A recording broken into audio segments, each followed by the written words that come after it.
do across their clubs to celebrate diversity and to cut our discrimination.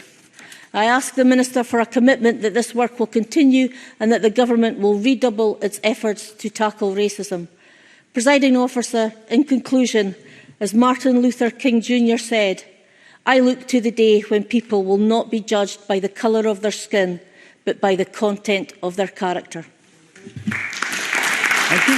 I now call on Brian Whittle to be followed by Paul McLennan, again for around 4 minutes. Mr Whittle. Thank you, Deputy Presiding Officer. Can I thank Co-Cab Stewart for bringing this debate to the Chamber? And in her speech, Co-Cab Stewart quoted Nelson Mandela when he said, sport has the power to change the world. It has the power to inspire, the power to unite people in a way that little else does. It speaks to youth in a language that they understand. Sport can create hope where there was only once despair. It is more powerful than governments in breaking down racial barriers, and it laughs in the face of all types of discrimination.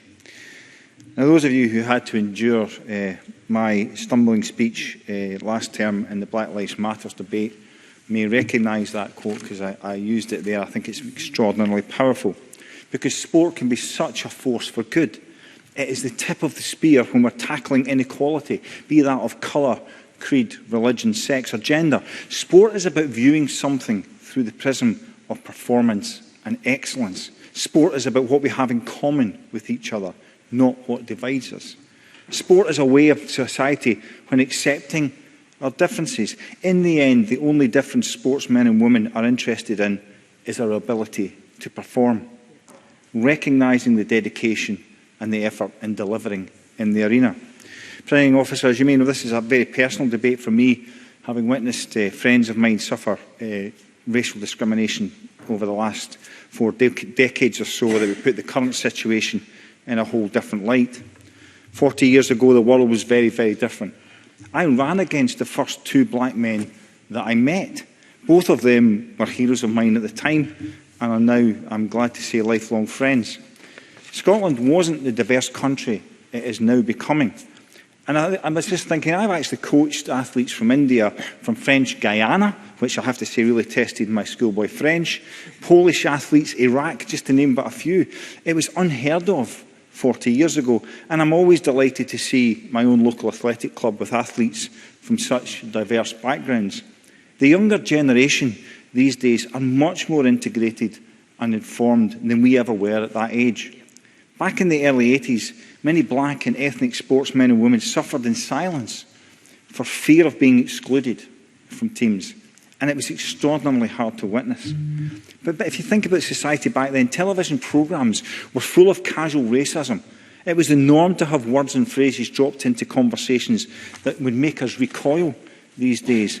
I suspect, and I really hope, that the current situation is that of unintended casual racism, which has had to be endured and thankfully has eventually been called out, which is, of course, what we must continue to do whenever it rears its head. That is an education issue, and to be honest, I think a generational issue to a certain extent. What we must guard against is the fact that racism is a learned trait, and we must continue to tackle that. Let's not fall into the trap, though, of thinking that racism is a thing of the past. Just consider, as Pam Duncan-Glancy said, the appalling treatment of the young black English footballers who missed penalties at the European Championship. Presiding Officer, at the top of my speech, I said that sport can help to change the world. I'm thinking of real pioneers in sport, people like Jesse Owens back in 1936 in front of Adolf Hitler. Cassius Clay, Olympic boxing gold, goes back to his country into segregation. Arthur Ashe in tennis, with a stadium now named after him. Tiger Woods in golf, winning at the Masters, where only a few years previous black men were not allowed to play. They shone brightly and are remembered because of their sporting prowess. Now, that doesn't mean to say we've not got more work to do. After this year's European Championships, I was approached by a complete stranger on the street who indignantly inquired of me, are white men not allowed in the team anymore?